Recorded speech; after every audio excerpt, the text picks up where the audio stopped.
तीव्र उन्हाळा, यंदा पाऊसही कमी. अहिल्यानगरमधील धरणात किती पाणी साठा शिल्लक? अहिल्यानगरमध्ये उन्हाळ्याची तीव्रता वाढत चालली आहे आणि त्यातच यंदा पाऊसही कमी होण्याचा अंदाज व्यक्त केला जातोय.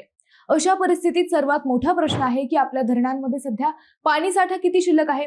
मंडळी, राज्यभरातील लहान, मध्यम आणि मोठ्या मिळून तब्बल 3028 धरणांमध्ये 30 एप्रिल 2026 अखेर 39.62% म्हणजेच 571 टीएमसी इतका पाणी साठा शिल्लक आहे. आता जर अहिल्यानगर जिल्ह्याचा विचार केला तर इथल्या सुमारे 13 प्रकल्पांमध्ये मिळून 27.78 टीएमसी इतका पाणी साठा शिल्लक आहे. हा साठा गेल्या वर्षापेक्षा सुमारे 6 टीएमसीने जास्त आहे.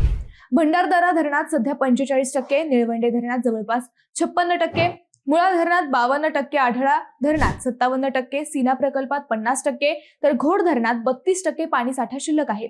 मात्र भोजापूर प्रकल्पात फक्त सुमारे 60% साठा असल्याने तिथे परिस्थिती चिंताजनक आहे. दरम्यान रब्बी हंगाम संपून उन्हाळी हंगाम सुरू झाला आहे. सध्याच्या पाणी साठ्यामुळे शेतीसाठी काही प्रमाणात दिलासा मिळू शकतो. पण मंडळी, तापमान वाढत आहे, बाष्पीभवन वेगाने होत आहे आणि त्यातच हवामान खात्याचा अंदाज सांगतो की यंदा पाऊस सरासरीपेक्षा कमी होऊ शकतो. त्यामुळे 31 ऑगस्ट पर्यंत पाणी नियोजन महत्त्वाचे ठरणार आहे.